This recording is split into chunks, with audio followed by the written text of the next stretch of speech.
व्यापक से उत्तरित होना शुरू हो जाएंगे। चल रही है कोई ना, कुछ कह आवाज आ रहे? रही है? जी, तो बस थोड़ा सा धैर्य चाहिए कि थोड़ा और इसको देखें। और कुछ लोगों को लगा था कि हिंदी में थोड़े इंग्लिश वर्ड्स भी हैं, तो मैं जहाँ आऊँगा उसको डाल दूंगा। और आप ये भी कीजिएगा कि इसके बाद जो कुछ प्रश्न आते हैं ना, जो अभी जितना हो पाता है, आप उसको लर्नर्स हब में भी डाल दीजिए। ये प्रश्न आने से बाकी लोगों का भी ध्यान उस पे जाएगा, और जितना होगा उस पे हम वो कर देंगे, वहाँ पे शेयर करेंगे, और फिर इसको हम फिर से कुछ अगले मंडे कंटिन्यू कर सकते हैं। मैं एक बार अपनी स्क्रीन शेयरिंग शुरू कर देता हूँ।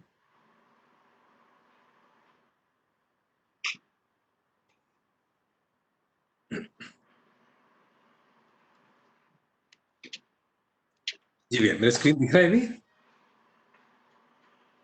हाँ जी भैया। ठीक है जी भैया। तो कल हमने व्यापक के ऊपर चर्चा शुरू की थी, और कुछ बिंदु कल कवर हुए थे। तो ब्रीफ समरी सहस्त्र सुमेर भाई ने भी कहा कि सत्ता व्यापक में संपृक्त जड़ चैतन्य प्रकृति है। शब्दों की अनफेमिलियरिटी थोड़ी रहती है, धीरे धीरे बढ़ जाएगी। तो इसको देखें तो एक व्यापक को जब भी हम देखेंगे तो हम एक इंटरेस्टिंग चीज देखेंगे। इसकी जो भी हम इसको कनोट करने के लिए जो शब्द इस्तेमाल करते हैं, वो सब एक्चुअली इसकी प्रॉपर्टीज है, इस वास्तविकता की प्रॉपर्टीज है। तो व्यापक हो, सत्ता हो, पारगामी हो, निरपेक्ष ऊर्जा हो। So and we can also see कि जितनी सटल रियलिटी होती जाती है, उतनी सूक्ष्म रियलिटी को हम उसके प्रॉपर्टीज से ज्यादा पहचानते हैं। नाम तो हमारा होता ही है, और वो प्रॉपर्टीज से पहचानने से उस तरफ हम लोग ज्यादा अच्छे से होते हैं। तो अब ऐसा मानिए, अगर आपको किसी को पहाड़ समझाना है और उसने पहाड़ आज तक नहीं देखा, तो आप क्या करेंगे? आप पहले उसकी प्रॉपर्टीज की बात करेंगे, और धीरे धीरे धीरे उसको हम बिल्ड करेंगे। किसी ने कभी समंदर नहीं देखा है, तो उसकी प्रॉपर्टीज की बात करेंगे। कुछ भाग, और जब हम बोल रहे होते हैं कि एक मानिए कि बहुत बड़ा एक ढेर जैसा है, एक छोटा सा, और वो बहुत ऊंचा होता है, बड़ी बड़ी बिल्डिंगों से भी ऊंचा होता है। हम ये बोलते बोलते एक सेंस ऑफ विजुअलाइजेशन दूसरे में कर रहे हैं। ये चित्रण क्रिया है। मेरे अंदर जो चित्र है पहाड़ का, मैं आपको वो चित्र दे रहा हूँ। तो व्यापक पे जब हम बात कर रहे हैं, तो एक बार हम ये देखें कि व्यापक को समझने की आवश्यकता क्या है। इस पे हम लोग थोड़ी बातचीत कर सकते हैं, ये हमने कल की थी। और व्यापक को कैसे समझा जा सकता है, इन दोनों बिंदु पे बात कर सकते हैं। तो व्यापक को समझने की आवश्यकता क्या है, ये मुझे लगा था कि मैं आपसे आज पूछूंगा, पर थोड़ा वो कि अभी तक आपको क्या लगता है। तो पर इसको समझने की आवश्यकता क्या है, तो अस्तित्व की सबसे सूक्ष्म वास्तविकता है, is the most subtle aspect of reality. और हार्मनी का, व्यवस्था का आधार भी व्यापक है, और हार्मनी क्यों है, कैसे है, ये भी व्यापक की समझ से स्पष्ट होता है। तो जो ग्राउंड है, जो बेस है, जिसके ऊपर हमको एग्जिस्टेंस समझ में आता है, एग्जिस्टेंस के लॉज समझ में आते हैं, उसका आधार व्यापक है। शुरुआत में हमको लगता है कि इसके नहीं समझने से बहुत चीजें मुंह नहीं होंगी, पर थोड़ी देर बाद लगेगा कि इसके फिटमेंट से बहुत सारे और सवाल अपने आप ही उत्तरित होना शुरू हो जाते हैं। दूसरा, इसको ज्ञान इंद्रियों से समझेंगे, सॉरी, इसको हम इंद्रियों से समझेंगे कि कैसे करेंगे।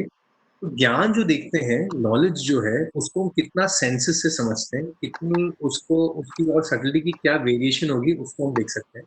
दो विधियां यहाँ बात की गई होंगी।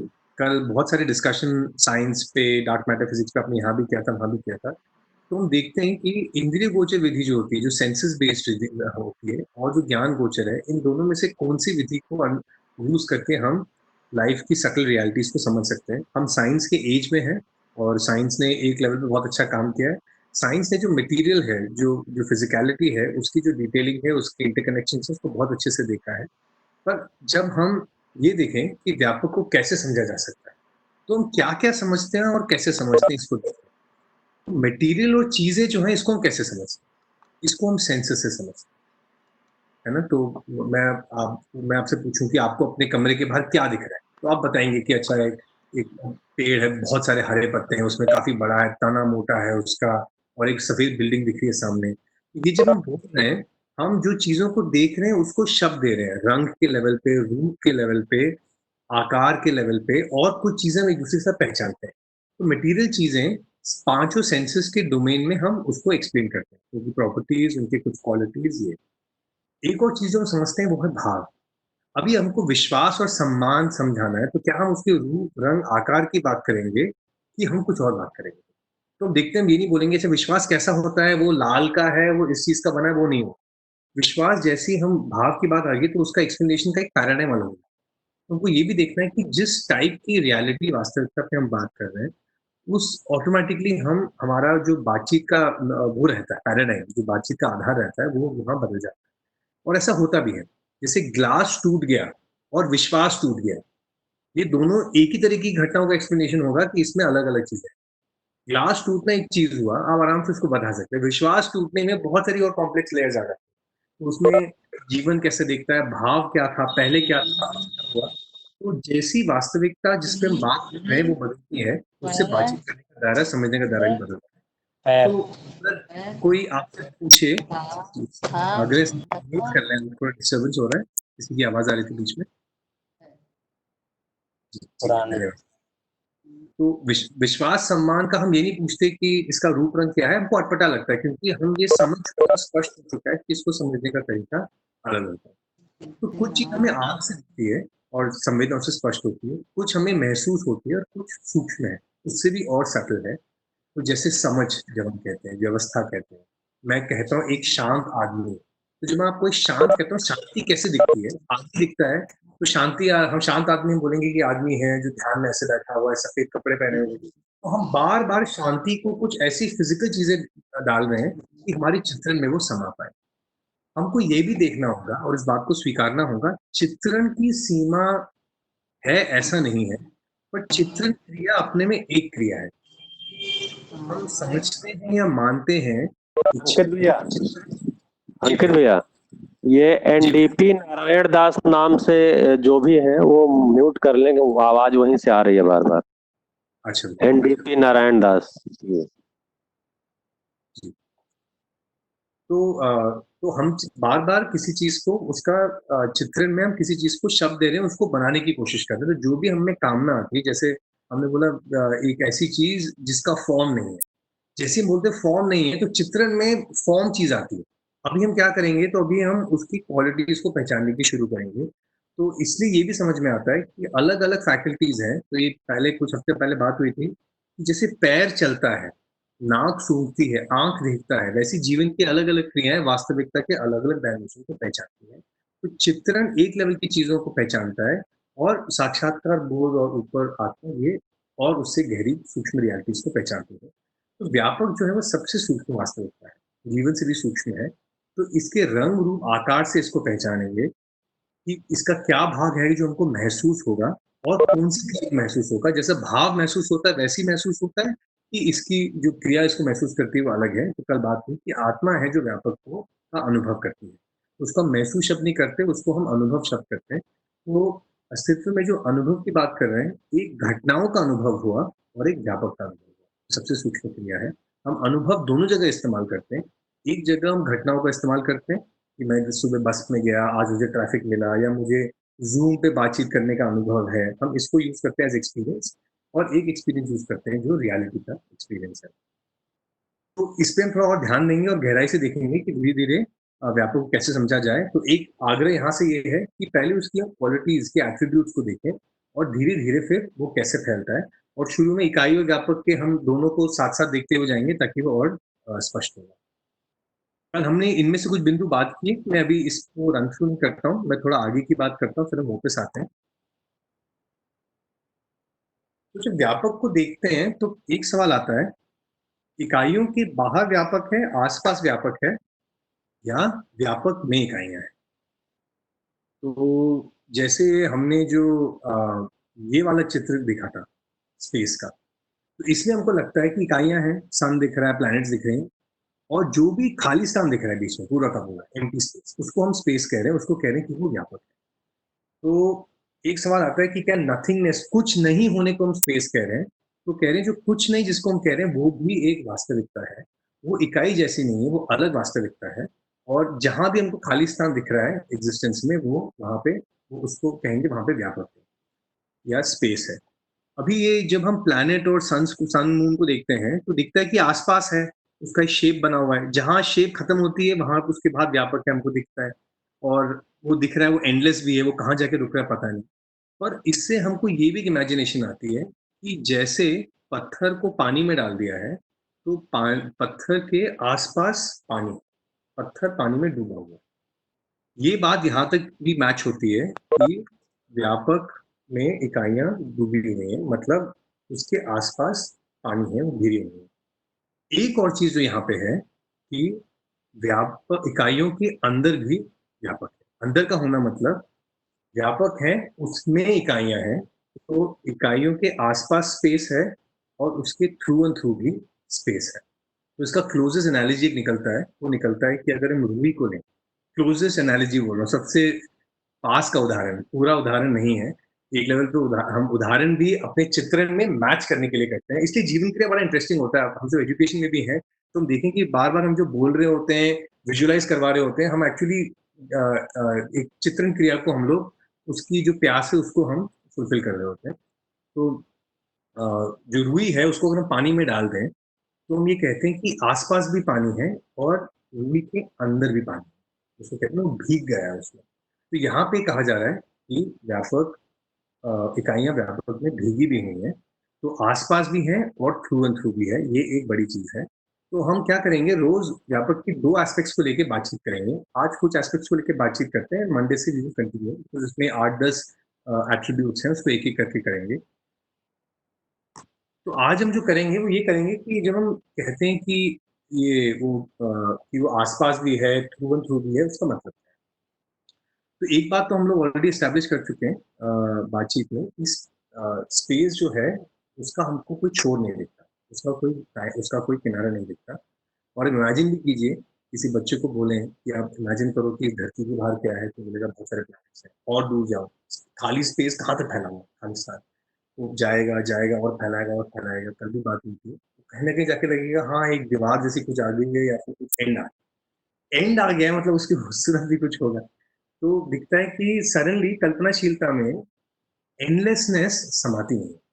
साढ़े 4 क्रिया में एंडलेसनेस, किसी चीज़ का असीम होना नहीं समाता, क्योंकि चित्रण क्रिया को सीमा चाहिए उसका शेप देखने की। तो मतलब हमारी ऊपर की क्रियाओं का भी ये उनकी आवश्यकता, उनकी उनकी नीड इसलिए दिखती है, क्योंकि चित्रण क्रिया में वास्तविकता का कुछ भाग समाता है, कुछ भाग ऊपर की क्रियाओं से और स्पष्ट होता है। तो जो समय और स्थान, देश और काल के परे जो वास्तविकता है, which are universal, which are timeless and which are irrespective of time and space, इनका चित्रण करने में थोड़ी हमको शुरू में मेहनत होती है, बिकॉज़ हमको चित्रण करने की बार-बार नीड है, और बॉटल, मोबाइल, पेन, नोटबुक, इस सब का हम शेप देख सकते हैं।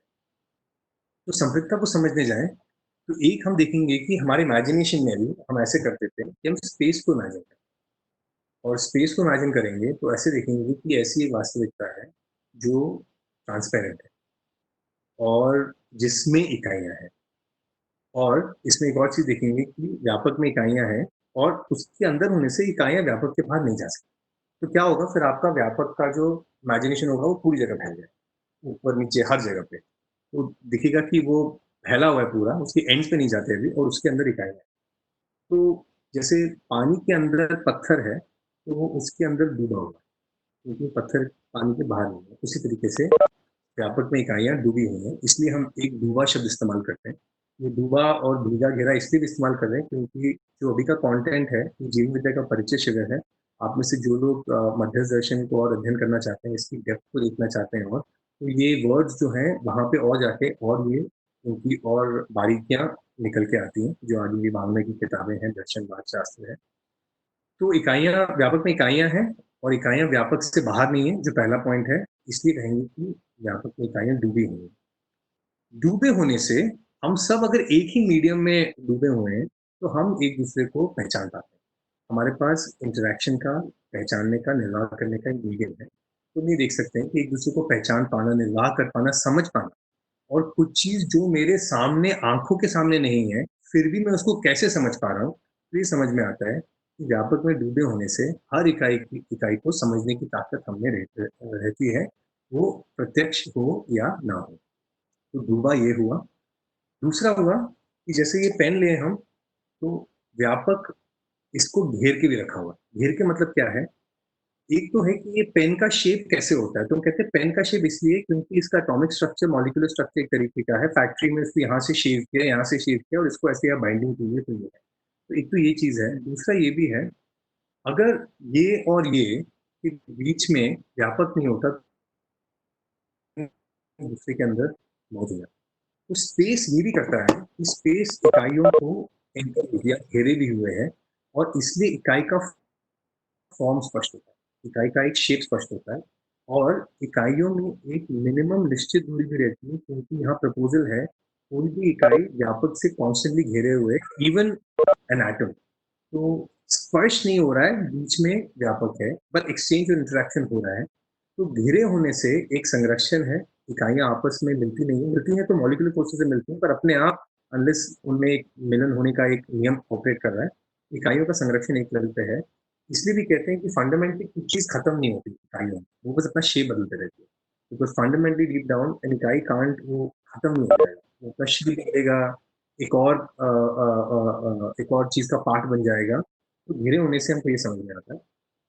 और तीसरा कि इकाइयों के आर पार व्यापक है, तो अभी जब मैं हाथ हिला रहा हूँ तो हवा चल रही है, पर व्यापक है और मेरा हाथ उसके आर पार है, इसको अगर इमेजिन करें तो फिर समझ में आता है कि गीगापन बहुत सटल लेवल पे है। वो अभी शुरू में इसलिए भी मुश्किल लगता है क्योंकि इकाई के हिलने से व्यापक हिलता है, तो ये मोबाइल फोन से ये आगे नहीं जा पाएगा या ये हवा को हिलाएगा। पर अगर व्यापक में हाथ है ऐसा माने तो हम देख सकते हैं कि हाथ व्यापक में फ्लुएंट हुए। तो इसका क्लोजेस्ट एग्जाम्पल जो है वो है पानी में रुई। वो भीगापन जो उसमें है, भीगा भी है, डूबा भी है और घेरा। और भीगे डूबे घेरे होने से बहुत सारी और चीजें होती हैं, जैसे पहचानना, निर्वाह करना, समझ पाना डूबे से, घिरे होने से इकाइयों का एक फॉर्म होना, उनका एक सिक्योरिटी प्रोटेक्शन, एक संरक्षण होना, और भीगे होने से ऊर्जा होना। तो हमने, सुमेर भाई ने भी मेंशन किया, व्यापक को हमने इक्विलिब्रियम या निरपेक्ष ऊर्जा कहा। निरपेक्ष ऊर्जा जब इकाइयों के आर पार है तो उससे सब इकाइयां ऊर्जित है, वे एनर्जाइज। पर इकाइयों की ऊर्जित होने से निरपेक्ष ऊर्जा में ऊर्जा कम ज्यादा नहीं है। उसका फिनोमेना क्या है उसको धीरे धीरे और देखेंगे। तो भीगा, डूबा, घेरा, इन तीन एस्पेक्ट्स को अगर हम देख पाए तो उसमें होना, सब डूबे हुए हैं तो उससे बाहर नहीं है, सब उससे सराउंडेड है, घेरे हैं, जिससे हमारा फॉर्म, शेप और निश्चित दूरी मेंटेन होती है। और भीगा होना तो व्यापक हमारे आर पार है, और इसलिए क्योंकि वो हमारे सब जगह और अंदर भी है, इसलिए खून में जैसे लाल पानी में रुई डूबेगा तो उसके अंदर भी लाल हो जाएगा, बाहर भी लाल हो जाएगा। खारे पानी में कुछ चीज डालेंगे तो खारा हो जाएगा, जैसे रसगुल्ला भी होता है उसके अंदर भी रस भरा होता है, तो भीगी भी कुछ कुछ एग्जाम्पल से ले सकते हैं। तो इसी कंप्लीट चीज में भीगे होने से हमारा क्या होगा, कंप्लीट चीज में से सराउंड होने में, उसमें होने में और उसके आर पार होने से हमें भी कंप्लीटनेस की एक चाहना, एक चेष्टा बनी रहती है। तो इसलिए अंदर भी हारमोनी की चाहना है, बाहर भी हारमोनी व्यवस्था की चाहना है। इसलिए एक मूल चेष्टा कल हमने बात की, just by the pure virtue of entities being submerged in space, इकाइयों के संपृक्त होने से ही इकाइयों में दो चेष्टा हमको दिखाई देती है। मूल चेष्टा अंदर, अपने अंदर व्यवस्था में होना चाहते हैं और व्यवस्था में भागीदारी करना चाहते हैं। तो एक और बिंदु मैं इसमें आज जोड़ देता हूँ, फिर चर्चा की तरफ चल सकते हैं। तो अभी ये बिंदु को सिर्फ देखें तो इकाइयों के हिलने से इकाई हिलती है, पर इकाई के हिलने से व्यापक नहीं होता। ये इमेजिनेशन में हमारे आ जाए, जैसे अभी मेरे को लग रहा है खाली स्थान है, पर ये हवा है, इसलिए मैं अगर ऐसे ऐसे तेज करूंगा तो मेरे को यहाँ पे हवा आ रही है। स्पेस में जब मैं हिला रहा हूँ तब तो कोई और पार्टिकल नहीं हिल रहा, और यहाँ भी जब हवा हिल रही है तो हवा के पार्टिकल्स हिल रहे हैं, व्यापक नहीं हिल रहा। ताप, ध्वनि, विद्युत, जो प्रॉपर्टीज होती हैं एटम्स की, मॉलिक्यूल्स की, एंटिटीज की, इलेक्ट्रिसिटी, हीट और साउंड, इनका ट्रांसफर इकाइयों के बीच हो रहा होता है, व्यापक से इनका ट्रांसफर नहीं हो रहा होता। The transfer of force, transformation, ये सब इकाइयों में है। ये परिवर्तन या तो क्वांटिटेटिव हो सकता है, क्वालिटेटिव हो सकता है, इसका पूरा रेंज है, साइंस ने बहुत अच्छे से समझा है। पर व्यापक में कोई ना कोई ट्रांसफर हो रहा है, ना व्यापक में कुछ कम ज्यादा हो रहा है। एट द सेम टाइम अगर मैं आपको देखना चाहता हूँ, मेरे सामने हाथ है, दैट मीन्स अब मैं आपको नहीं देख पा रहा क्योंकि हाथ है तो ट्रांसपेरेंट है, हवा ट्रांसपेरेंट। पर हाथ को मैं कैसे देख पा रहा हूँ, तो हवा ट्रांसपेरेंट है। पर अगर व्यापक मेरे और हाथ के बीच में है, तो हाथ को देखने के लिए व्यापक को भी ट्रांसपेरेंट होना है, और वो दिखता ही है। तो इसलिए हम ये भी देख सकते हैं कि व्यापक जो है वो किसी चीज को अपने अंदर वो ताप ध्वनि विद्युत इकाइयों के बीच का एक्सचेंज है। एट द सेम टाइम इस एक्सचेंज में व्यापक एक ट्रांसपेरेंसी बनाया हुआ है, तो इस एक्सचेंज में व्यापक कोई बाधा नहीं डालता। इस ट्रांसफर में, इस एक्सचेंज में पहचान निर्वाह करने में। तो इकाइयाँ कुछ स्थान पर हैं, स्पेलिंग मिस्टेक के बीच च रह गया, कुछ स्थान पर है, उनका आकार है, उनकी सीमा है, उनका शेप है। और फंडामेंटल में हम जड़ इकाइयों को, मटेरियल को देख सकते हैं सॉलिड, लिक्विड एंड गैसेस, और फिर एक चेतन इकाई जो कॉन्शियसनेस है।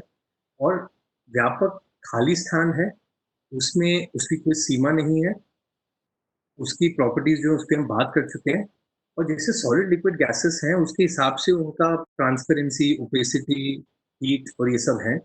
व्यापक में ये प्रॉपर्टीज नहीं है, पर it is transparent and it is वो पारदर्शी है, एक्सचेंज में बाधा नहीं डालता, और पारगामी है, मूवमेंट में बाधा नहीं डालता। तो यहाँ मोमबत्ती जलाऊं और यहाँ पे मैंने एक पार्टिकल रखा है, तो यहाँ से धीरे धीरे गर्मी यहाँ तक फैलते हुए आएगी। पर ये हवा के पार्टिकल्स को गर्म करते हुए जा रही है, इसलिए अगर मैं यहाँ भी हाथ रखता हूँ, हाथ को नहीं छू रहा, हवा का पार्टिकल गर्म है। धीरे धीरे एज डिस्टेंस इंक्रीज, हवा का पार्टिकल का हीट कम हो जाता है। पर यहाँ पार्टिकल के थ्रू वो हीट पहुंची है, पर व्यापक गर्म नहीं हुआ, पार्टिकल्स ही गर्म हुए हैं। और व्यापक हीट के ट्रांसफर में कोई बाधा नहीं डाली।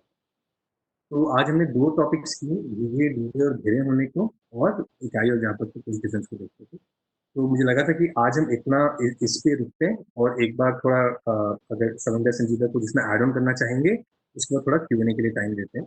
तो हमने ऐसा सोचा था कि रोज दो बिंदु ले लेंगे और उस पर अच्छे से चर्चा करेंगे, ताकि एक पर फैलाते हुए जाएं। और फिर इसका जो मैनिफेस्टेशन बिहेवियर में है, जो थॉट्स में है, जो दुनिया में है, एक बॉटल से लेके मेरे सुखी होने तक कैसे लिंक करता है, इस सबका इसका मैनिफेस्टेशन धीरे धीरे और गहराई से। श्रवण भैया, संजीव भैया, आप लोग को जोड़ना चाहेंगे इसमें? भैया एक छोटी सी बात मेरे को लग रही थी, वैसे तो काफी रिवीलिंग था, मेरे को भी काफी अच्छा लगा, कई चीजें अपनी भी साथ साथ क्लियर हो रही हैं इसमें। लेकिन जो आपने जैसे बताया ना कि ध्वनि, ताप, तरंग, इन ये व्यापक पर नहीं होती, इसी में ही मेरे को एक शब्द और आता है, शायद वो उससे मेरी स्पष्टता ज्यादा बनी जब मैं इस चीज को समझ रहा था। आवाज आ रही है मेरी भैया? जी भैया, आ रही है। अच्छा, कहीं मैसेज आया कि नहीं आ रही थी, इसलिए तो एक मेरी जहां से स्पष्टता बनी कि व्यापक जो है ना, ये दबाव से भी मुक्त है। तो मुझे इससे इसको ज्यादा क्लियर हुआ, जैसे कि आपने जो हवा का एग्जांपल दिया, तो हम देखते हैं कि हवा में हवा है हमारे आसपास, कमरे में मैं बैठा हूं तो इसमें ऑक्सीजन है। अब ऑक्सीजन को हम एक सिलेंडर में बंद कर सकते हैं, कोई भी गैस है उसको एक सिलेंडर में बंद कर सकते हैं, तो उसको हम दबाव के थ्रू कॉन्सेंट्रेट कर देते हैं एक सिलेंडर में। तो जो जो हवा के पार्टिकल्स थे, वो हवा के पार्टिकल्स एक दूसरे के पास आ गए, तो जो दबाव हमने डाला वो हवा पे डाला। जो हवा के पार्टिकल्स के बीच में स्पेस था, स्पेस दबाव से मुक्त है ना। तो पार्टिकल्स पे दबाव पड़ रहा है, वस्तुओं पे दबाव पड़ रहा है, एटम्स पे दबाव पड़ रहा है, व्यापक पे दबाव नहीं पड़ रहा। ये मतलब जो जिस तरह से आपने वो 3 शब्द लिखे थे, मुझे लगा कि उसमें दबाव वाला एलिमेंट भी जैसे एक बार ध्यान में आ जाए तो थोड़ा और आसानी से मुझे क्लियर हुआ था, इसलिए मैं ये शेयर करना चाहता था। बाकी आगे बढ़ाए भैया। भैया उसमें और भी प्रॉपर्टीज भैया ने बताया, प्रेशर है, इन सब है। तो हम ये देख सकते हैं कि जो भी एट्रीब्यूट्स फिजिकलिटी की है, वो हम, और कॉन्शियसनेस की भी है, इन दोनों के एट्रीब्यूट्स हम देखते हैं व्यापक पे नहीं होते। एक वंदना जी का क्वेश्चन था कि व्यापक सूक्ष्म कैसे है। तो वैसे तो व्यापक को भी सूक्ष्म नहीं कहेंगे, वो सूक्ष्म से भी वो और सटल है। तो उसका तो सूक्ष्म जीवन के लेवल पे कहा जाता है वैसे मध्य दर्शन में। तो सूक्ष्म बस इतना कहा कि वो सटल है, वो इन जीवन और जड़ से भी वो और एक गहरी चीज है। तो उस और ही ध्यान आकर्षण है, उसको सूक्ष्म वैसे कहना ठीक नहीं होगा। वो आपकी बात ठीक है। चलो भैया, कुछ जोड़ना चाहेंगे? हाँ, इसको यहाँ कारण कहा गया। मेरी आवाज में शायद सो रहा होगा, इसलिए मैं बोलना नहीं चाह रहा था। आवाज साफ आ रही है भैया? हाँ हाँ, समझ आ रहा है भैया, चालू रखिए। अच्छा, हाँ, तो यहाँ तो यहाँ अगर कहेंगे वंदना दीदी तो इसको कारण कहा गया है। कारण का मतलब यही है कि कारण क्या मतलब महाकारण कहा गया है। कारण तो आत्मा और बुद्धि को कहा गया है। हाँ कारण तो जी। अभी जो मेरा जो ध्यान आ रहा था जब अंकित भैया रख रहे थे, तो हम ये सोच रहे थे इतने दिनों तक हमने जीवन क्रिया किया और व्यापक कर रहे हैं, तो आखिर जीवन क्रिया को इतना क्यों किया, मतलब उसको साक्षात्कार बोध तक लेकर के गए तो बढ़िया था। हम 4.5 क्रिया में जी रहे हैं, मजे में जी रहे हैं, क्या जरूरत थी साक्षात्कार बोध ये सब में ध्यान दिलाने की। तो आज जो अंकित भाई ने रखा उसमें स्पष्ट हुआ कि अनुभव हमारा लक्ष्य है। अनुभव हमारा लक्ष्य इस दृष्टि से है कि जिसमें हम डूबे भीगे घिरे हैं उसको ही हम नहीं जानते हैं, और जो जानने वाली चीज है वो अनुभव में आती है, रियलाइज होती है। तो इसलिए हमको साक्षात्कार बोध पूर्वक अनुभव को समझना है।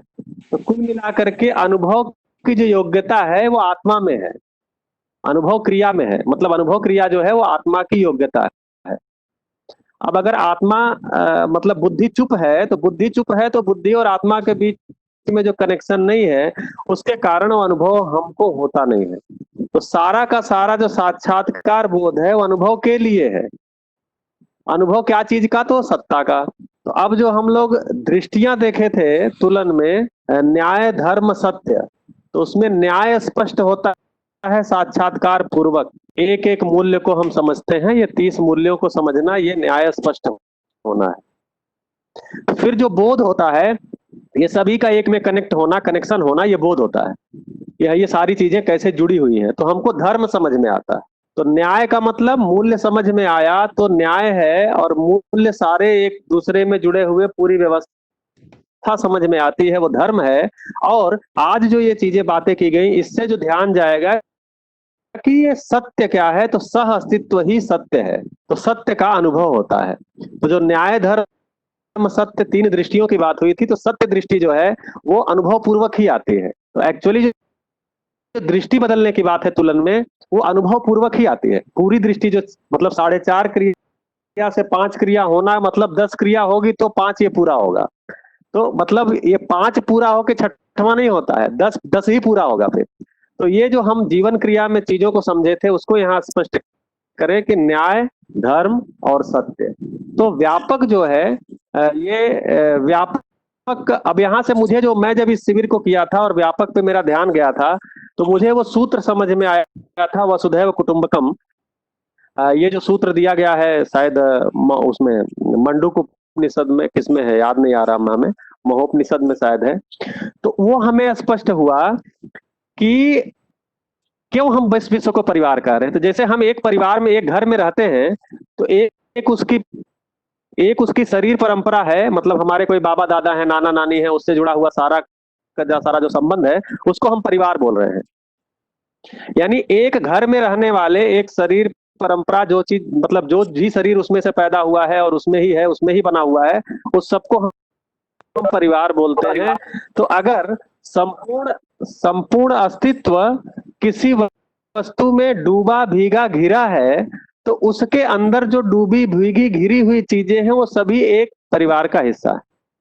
तो मानव भी उसमें, चूंकि सभी मानव डूबे भीगे गिरे हैं, तो उससे मेरा तर्क जो बना था, मैं ये नहीं कह रहा हूं आपका भी यही तर्क बनेगा, आपका कोई और तर्क हो सकता है, मेरा ये तर्क बना था कि इस ढंग से है। तो जो हम व्यापक में डूबे हैं, भीगे हैं, घिरे हैं, जो पदार्थ अवस्था है वो भी व्यापक में डूबी है, भीगी है, घिरी है, जो जीव अवस्था है वो भी व्यापक में डूबी है, भीगी है, घिरी है, और जो प्राणावस्था है वो भी व्यापक में डूबी है, भीगी है, घिरी है। तो हम सभी मानव भी आपस में इंटरकनेक्टेड इस कारण से हैं, और ये 4 अवस्थाएं भी आपस में इंटरकनेक्टेड इस कारण से हैं। ये सारा का सारा तस्वीर हमारे ज्ञान गोचर विधि से स्पष्ट होता है। तो मुझे ये, जब मैं ये किया था तो मुझे ये चीजें बहुत स्पष्ट हुई थी और मैं बहुत रिलैक्स हुआ था। तो मुझे लगा ये इतना शेयर करना चाहिए। बाकी आज कुछ प्रश्नोत्तर भी ले सकते हैं। जी जी भैया, धन्यवाद। एक्चुअली आवाज इसलिए हो रही होगी कि मेरे यहाँ बहुत ज्यादा बारिश हो रही है और मैं एक कटेज में बैठा हूँ, तो इसलिए हमें लगा आवाज ज्यादा हो रही है। भैया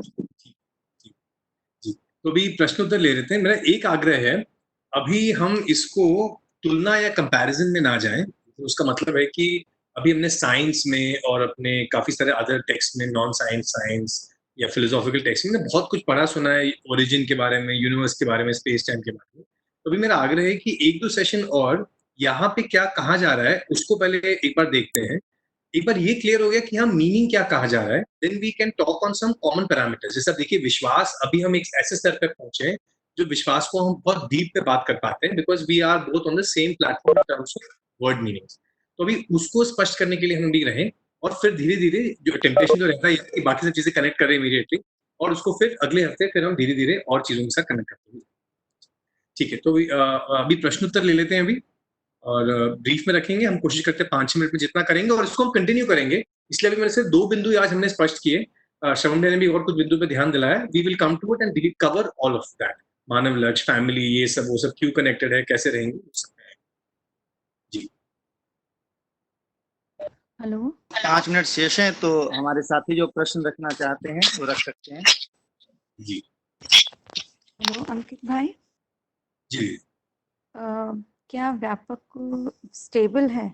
मीन्स उसमें कुछ भी हम ना ऐड कर सकते हैं ना उसको सब्सट्रैक्ट कर सकते हैं, एंड मतलब स्टेबल मीन्स एकदम वो रिएक्ट नहीं कर सकता किसी के साथ, या कोई चीज़ उसके साथ रिएक्ट नहीं कर सकती, वो जैसा है वैसा ही है। ऐसा ही है, देयर इज नो कोई उसमें कोई परिवर्तन नहीं है, ना क्वालिटेटिव ना क्वांटिटेटिव। और पर उसका जो उसका मैनिफेस्टेशन है वो हमें मैनिफेस्टेशन है, हम उससे ऊर्जित हैं, वी एनर्जाइज्ड। उससे तो एक दिशा है व्यवस्था की, हार्मनी की, पर हमारे रहने से, होने से, कुछ तो करने से स्पेस स्पेस में कुछ में फर्क नहीं। वो energy, what is that? Like अगर मैं कहूँ कि एयर हो, तो air is also on some planets, it's not on everywhere. अगर स्पेस में देखें तो मतलब ऐसी क्या एनर्जी है कि जिसके थ्रू कुछ ट्रांसमिशन भी नहीं है, येट ट्रांसमिशन है प्लैनेट्स पर या लाइफ फॉर्म्स पर? So what is that?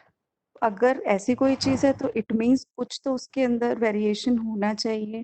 उसकी इतनी स्टेबिलिटी फिर कैसे हो सकती है? These are few questions. ठीक है, तो क्यों का सवाल तब आ सकता है जब क्या क्लियर है। तो क्या को थोड़ा स्पष्ट करते हैं कि व्हाट आर उसकी क्वालिटीज। तो अभी प्रपोजल को ऐसे लेके चले, लेट्स नाउ इमेजिन और रिफ्लेक्ट अपॉन एन एंटिटी जिसमें जिसमें इकाइयां हैं, और इकाइयों के मूवमेंट एक्सचेंज से उसमें कोई इम्पैक्ट तो नहीं हो रहा है। एट द सेम टाइम उसके होने से इकाइयों में एक हार्मोनियस एग्जिस्टेंस है, उसमें एनर्जी है। इसको ऐसे इमेजिन करते हैं फिर, क्योंकि आपका क्वेश्चन ये आ रहा होगा कि इकाइयों के मूवमेंट इंटरेक्शन से स्पेस कैसे में चेंज नहीं आ रहा है। Because right now paradigm is कि हम अभी भी पार्टिकल्स और एंटिटीज के डोमेन में है। तो थोड़ा उसको एक्सपैंड करेंगे, और कुछ दिन उस पर लगते हैं, फिर कम एनर्जी पे, ऊर्जा पे हम लोग आएंगे। Next week will have a discussion on ऊर्जा। एक दिन हम ऊर्जा पे लगाएंगे। आज पहले उसकी कुछ जो फिजिकल नॉन फिजिकल डायमेंशन उस पर बात हुई, और विल कम टू द ऊर्जा पार्ट। भीगा डूबा गिरा एक एक बहुत बड़ा अपने में ही एक एक साल करने वाला टॉपिक है। हम उसको एक एक सेशन में फिर भी करेंगे। ऊर्जा पे जब आएंगे then we can discuss more. Okay, धन्यवाद भैया। ओके,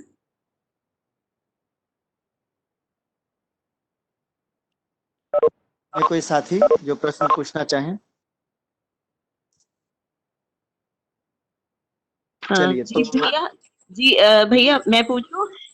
मेरा प्रश्न श्रवण भैया से है। तो श्रवण भैया बता रहे थे कि अनुभव जो है वो हमारा लक्ष्य है, माने जिस व्यापक में हम डूबे हैं उसको जानना हमारा लक्ष्य है, और अनुभव की जो योग्यता है वो हमारी आत्मा में है। तो उसके बाद उन्होंने बुद्धि और आत्मा के बारे में थोड़ा सा बताया था, वो मुझे स्पष्ट नहीं हुआ कि ये जी श्रवण भाई थोड़ा सा इसको और स्पष्ट करेंगे? जी, तो ये एक चित्र भी मैं अच्छा, ये डाला स्लाइड भी है। ला दिया भैया, बढ़िया। हाँ भैया, तो इस पे अच्छा, अगले हफ्ते कंटिन्यू करेंगे, अभी आप शेयर कर सकते अच्छा अच्छा, ठीक है। क्योंकि अनुभव की थोड़ी बात आ गई थी अंकित भैया के उसमें, तो इसलिए मैं उसको रख दिया था। हैं। ठीक है, बाकी इस पे डिटेल आगे होगा।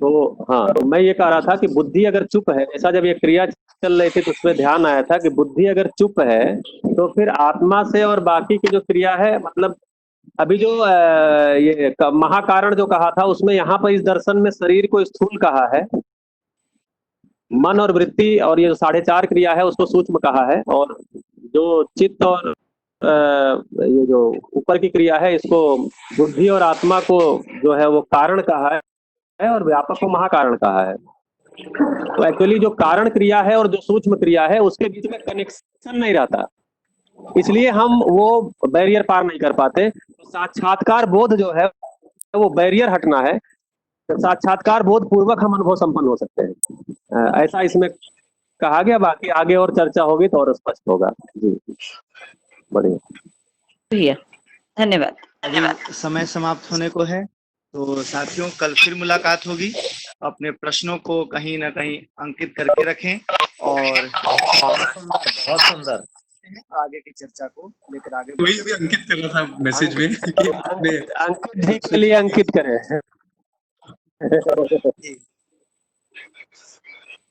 अंकित जी के लिए अंकित करें। इस पे थोड़ा सा अच्छे से सोचें एंड लेट्स टाइम भैया आज ठीक से व्यापक में पहुंचे हैं। अच्छा भैया जी, और फिर हम लोग और बिल्ड करेंगे, अच्छे से बात करेंगे, सबसे कनेक्ट करेंगे इसके साथ, और वो इस पर्सपेक्टिव से। तो इस पे क्वेश्चंस होंगे उसको अच्छे से पोस्ट कीजिए कुछ, और फिर हम उसको नेक्स्ट सेशन में टेकअप कर सकते हैं।